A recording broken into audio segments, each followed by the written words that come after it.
என் தங்கமே, உன்னை புறக்கணித்தவர் யார் தெரியுமா? நீ எவ்வளவு அன்போடு பார்த்த அந்த ஒருவர்தான். நீ சொல்லிக் கொண்டே இருந்த வார்த்தையை கேட்காதவர், நீ கொடுத்த பாசத்தை மதிக்காதவர், நீ அருகில் இருந்தாலும் அவர்களது மனசு தொலைவிலேயே இருந்தவர். நீ இருப்பதை அவர்கள் சாதாரணம்னு எடுத்தார்கள். உன் உணர்ச்சிகளை அவர்கள் யோசிக்கவே இல்லை. நீ தினமும் கவலைப்பட்டு நிம்மதியில்லாமல் இருந்தாலும் அவர்கள் ஒரு முறையாவது திரும்பி பார்த்து கேட்கல. அந்த புறக்கணிப்பை நீ சுமந்து நடந்ததால்தான் உன் இதயம் எவ்வளவு காயமடைந்ததோ அதை இன்றும் நினைத்தாலே உன் கண்களில் நீர் வரும். ஆனா தங்கமே, இன்று அந்த பேரு என்ன நிலையில இருக்காங்க தெரியுமா? அவர்களின் வாழ்க்கையில் அன்பு இல்ல. அருகில் இருப்பவர்கள் இருந்தாலும் உள்ளுக்குள் அவர்களுக்கு தனிமை. நீ கொடுத்த பாசத்தை யாருமே அவர்களுக்கு தரவில்லை. நீ கொடுத்த கவனத்தை அவர்கள் எங்கும் காணவில்லை. ஒரு காலத்தில் உன்னை புறக்கணிச்சதான் இன்று அவர்களை புறக்கணிக்கும் உலகமாக மாறிவிட்டது. அதுதான் கர்மத்தின் சக்தி. நீ அனுபவித்த வேதனை அவர்கள் இப்போ அனுபவிக்கிறார்கள். நீ எழுந்து நிற்கும் போது அவர்கள் தடுமாறுகிறார்கள். நீ அமைதி தேடி ஓடியபோது அவர்கள் கலக்கத்திலே மூழ்குகிறார்கள். என் தங்கமே, நீ யாரையும் தவறாக நினைக்காதவள். உன் மனசு பாசம் நிறைந்த குழந்தை போல. உன்னிடம் இருந்த அன்பை அவர்கள் சாதாரணம்னு நினைத்தார்கள். நீ எப்போ வேண்டுமானாலும் கிடைக்கிறவள் என்று நினைத்தார்கள். ஆனா நீ அன்னையின் கண்ணில் மிகவும் மதிப்புள்ள முத்து. உன்னை புறக்கணித்தவர்களுக்கு அந்த முத்தின் மதிப்பு இப்போ புரியுது. அவர்கள் வாழ்க்கை எவ்வளவு வெறுமையா இருக்கு தெரியுமா? உள்ளே குழப்பம், தினமும் யோசனை, ஏன் யாரும் நம்மை புரிஞ்சிக்க மாட்டாங்களா என்ற சந்தேகம், யாருடனும் உண்மையான நிம்மதி இல்லாமலே தினம் இரவாகிறது. நீ ஒரு காலத்தில் அழுததை அம்மா பார்த்தாங்க தங்கமே. உன் கண்களில் இருந்த அந்த வலியை, உன் மனசில் இருந்த அந்த துக்கத்தை மற்றவருக்கு தெரியாமலே நீ எவ்வளவு தாங்கினாய். அந்த தாங்கின கண்ணீர் ஒரு துளியும் வீணாகல. நீ அழுத நாட்கள் நிம்மதியாக மாறணும் என்று அம்மா ஆசீர்வதித்து நின்றாள். அதனால்தான் இப்போது உன்னை புறக்கணித்தவர்கள் தனிமையிலே தத்தளிக்கிறார்கள். யாரும் அருகில் இல்ல. யாரிடமும் மனம் திறந்து பேச முடியாத நிலை. நீ வாழ்ந்த அந்த வேதனையை அவர்கள் இப்போ உணரும்படி அன்னையின் கர்ம சட்டம் இயங்குது. என் தங்கமே, உன் மனசு நல்லது. நீ யாருக்கும் தீங்கு நினைக்க மாட்ட. அதனால்தான் அம்மா உன்னை கைவிட மாட்டாள். உன்னை மதிக்காதவர்களை அவள் தானாகவே தூரம் தள்ளுவாள். உன் ஆன்மாவுக்கு துன்பம் தருபவர்களை அன்னையர் அருகில் வரவிடமாட்டாள். அவர்களின் பிரிவே உன் பாதுகாப்பு. உன்னை புறக்கணிச்ச அந்த முகம் இன்று எங்கோ அமர்ந்து தனிமையோடு யோசிக்கிறது, நீ கொடுத்த அன்பை ஏன் கைவிட்டோம், அந்த அளவு நம்பிக்கையை ஏன் மதிக்கவில்லை என்று. நீ கவலைப்படாதே தங்கமே, நீ முன்னாடியே சொன்ன மாதிரி உன்னுடைய பாதை இப்போ சுத்தப்படுத்தப்பட்டு கொண்டிருக்கிறது. நீ எந்த இடத்துக்கு செல்லணுமோ அந்த வழி இன்னும் தெளிவாகிறது. உன்னை ஒதுக்கியவர்கள் பின்னால் போகிறார்கள். உன்னை தேடும் ஆசீர்வாதங்கள் முன்னால் வர்றது. நீ ஒரு அத்தியாயத்தை முடித்துட்ட. புதிய அத்தியாயத்துல உன்னை மதிக்கும், உன்னை கேட்கும், உன்னை முன்னேற்றும் மனிதர்கள் வரப்போகிறார்கள்.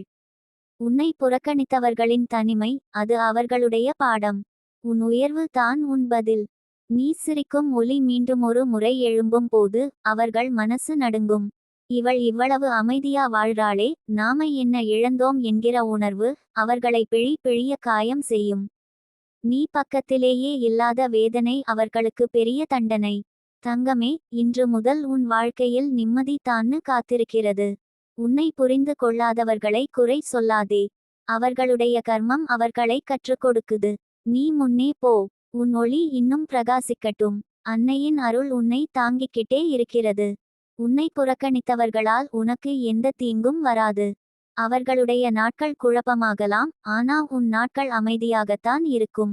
என் தங்கமே, இப்போ நீ அமைதியா உட்கார்ந்து வாசிச்சுக்கிட்டு இருக்கிற அந்த கணத்திலே கூட உன் மனசு எவ்வளவு தடுத்து வைத்து இருக்கிறது எனக்கு தெரியும். யாரோ ஒருவரால் உன்னை புறக்கணிக்கப்பட்ட உணர்ச்சி, உன்னை யாரும் கவனிக்காத வலி. நீ இருக்கும் போது யாருக்கும் தேவை இல்லை என்று தோன்றிய கணம், அது உன் உள்ளுக்குள் இன்னமும் ஓசை கொடுக்கிறது. நீ புன்னகை போட்டாலும் உள்ளே அந்த காயம் இன்னும் உலுக்கிக் கொண்டு தான் இருக்கிறது. ஆனா தங்கமே, அம்மன் அந்த காயத்தை மருந்தாக மாற்றுற சக்தி வைத்திருப்பவள். நீ அனுபவித்த துன்பத்துக்கு பதிலாக இப்போ நீ பெற போகும் நிம்மதி மிக பெரியது. உன்னை புறக்கணித்த அந்த ஆளுக்கு இப்போ என்ன துன்பம் தெரியுமா? அவர்கள் உள்ளே எத்தனை முறை உன்னை நினைக்கிறார்கள் தெரியுமா? நீ அவர்களிடம் பேச நினைத்து காத்திருந்த தருணங்களை நினைவுபடுத்திக்கிட்டு அவர்கள் இப்போ தனிமையோடு பதறுகிறார்கள். நீ இருந்தபோது உன் குரல் அவர்களுக்கு மிக சாதாரணம். ஆனா இப்போ அந்த குரல் கேட்க முடியாமல் போன வெறுமை அவர்களை வலிக்கும். நீ இருந்தால் போதும் என்று அவர்கள் இப்போ உணர்கிறார்கள். அதுதான் கர்மத்தின் நியாயம் தங்கமே. நீ அனுபவித்த ஒவ்வொரு மௌனமும் அவர்கள் அனுபவிக்கிற புயல்களாக மாறிவிட்டது. நீ எத்தனை முறை பேசணும் போல இருந்தாலும் பேசல. உன்னை வெளிப்படுத்தணும் போல இருந்தாலும் தள்ளி வைத்துட்ட. ஏனெனில் அன்பு என்ற ஒன்று உன் மனசிலே இருந்தது. மனிதர்களை புரிஞ்சிக்க தெரிந்த மென்மை உன்னுடைய தன்மை. யாரிடமும் கோபம் வைக்காத அந்த உள்ளத்துக்கு தான் அம்மன் இவ்வளவு வலிமை கொடுத்திருக்கிறாள். நீ எவரையும் காயப்படுத்தாம இருந்தாலும் உலகம் உன்னை சில நேரங்களில் புரிஞ்சுக்காமல் போயிருக்கும். ஆனா நீதியை வழங்குறது மனிதர்கள் இல்லை, அன்னையின் அருள்தான். அந்த ஒருவர் உன்னை புறக்கணிச்சதால் நீ மட்டும்தான் கஷ்டப்பட்டாய் என்று நினைக்க வேண்டாம் தங்கமே. அவர் இன்று அனுபவிக்கிற தனிமை நீ அனுபவித்த வருத்தத்திலிருந்து பல மடங்கு அதிகம். நீ இருந்தபோது அவர்களுக்கு ஆதரவு இருந்தது. நீ பேசினால் அவர்களுக்கு அமைதி இருந்தது. நீ கவலைப்பட்டாலும் அவர்கள் அதை கவனிக்கவே இல்லை. ஆனா இப்போ அவர்கள் யாரையும் நம்ப முடியாமலே தினமும் திணறுகிறார்கள். மனிதர்கள் தவறு பண்ணும்போது உணர மாட்றாங்க, தண்டனை வரும் போது தான் உணருவாங்க. என் தங்கமே, உன் ஒளி அவர்களுக்கு கொஞ்சம் கஷ்டப்படுத்தியது. நீ எவ்வளவு நல்ல மனசு கொண்டவளோ அது அவர்களுக்கு புரியாமலே போயிடுச்சு. நீ நின்ற இடம் தான் அவர்களுக்கு அருளான சமயம். நீ அங்கிருந்து போனதும் அவர்கள் உலகமே இருட்டாகி போச்சு. அவர்கள் எத்தனை பேரோடு இருந்தாலும் உள்ளே இருக்கிற அந்த வெறுமை, அந்த அமைதியில்லாத இரவு, அது உன்னுடைய கர்மத்துக்கு அம்மன் கொடுத்த நியாயம். நீ ஒருபோதும் பழிக்கு பழி நினைக்காதவள்தான். உன்னை புறக்கணிச்சவர்களையும் உள்ளுக்குள் மன்னித்துட்டிருந்த மாதிரியே. ஆனா மன்னிப்போடு வாழ்றவளுக்கு அம்மன் மிகப்பெரிய அருளை போட்டு வைக்கும். அதனால்தான் உன் வாழ்க்கையில் இப்போ மாற்றம் வருது. நீ ஒவ்வொரு தடையும் கடந்து முன்னே போகிறாய். உன்னை புறக்கணித்தவர்களோ ஒவ்வொரு கட்டத்திலும் தடுமாறுகிறார்கள். அவர்கள் முன்னே போக முயற்சிக்கும் போது யாராவது தடுப்பாங்க. நிம்மதி தேடும்போது குழப்பம் வந்துவிடும். அது உன்னுடைய வலியை அவர்கள் உணருற நேரம் என்பதால்தான். நீ இன்றைக்கு எவ்வளவு வலிமையாக இருக்கிறாய் தெரியுமா? துன்பம் உன்னை உடைக்கல, அதற்கு பதிலாக உன்னை கட்டியெழுப்பி விட்டது. நீ எந்த நாளாவது அவர்கள் திரும்பி வந்து பேசுவாங்கா என்று காத்திருந்தாயோ, இன்று அவர்களே உன் மனசுக்குள் மீண்டும் ஒரு வாய்ப்பு கிடைக்குமா என்று யோசிக்கிறார்கள். நீ நாளில் பலமுறை செய்த அந்த எதிர்பார்ப்பு இன்று அவர்களை தடுமாற செய்கிறது. நீ ஒரு காலத்தில் தனிமையுடன் ஒரு மூலையில் அமர்ந்திருந்து அழுததை இன்று அவர்கள் அனுபவிக்கிறார்கள். அப்படிச் செய்ததற்கு காரணம் என்ன தெரியுமா? அவர்கள் உன்னை மதிக்கவில்லை. நீ இருந்த இடத்தை அவர்கள் வெறும் இடம்னு நினைச்சாங்க.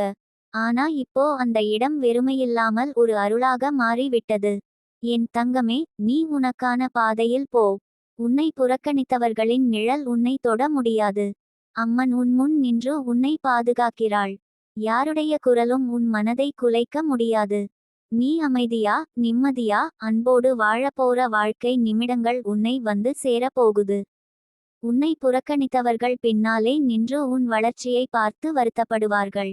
நீ சிரிக்கும் ஒலி அவர்களுக்கு காயம் தரும். நீ உயர்வது அவர்களுக்கு பாடமாகும். ஒரு நாள் அவர்கள் நினைப்பார்கள், நமக்கிருந்த பொன்னான மனசை நாம தப்ப விட்டுட்டோம் என்று. அதே சமயம் நீ நினைப்பாய், என்னை மதிக்காதவர்களிலிருந்து என்னை தூரம் வைத்தது அம்மன் தந்த ஆசீர்வாதம் என்று. தங்கமே, நீ இதுவரை அனுபவித்த அனைத்தும் வீணில்லை. உன் ஒவ்வொரு கண்ணீருக்கும் உன் எதிர்காலத்தில் ஆசீர்வாதங்கள் பிறக்கத்தான் போகின்றன.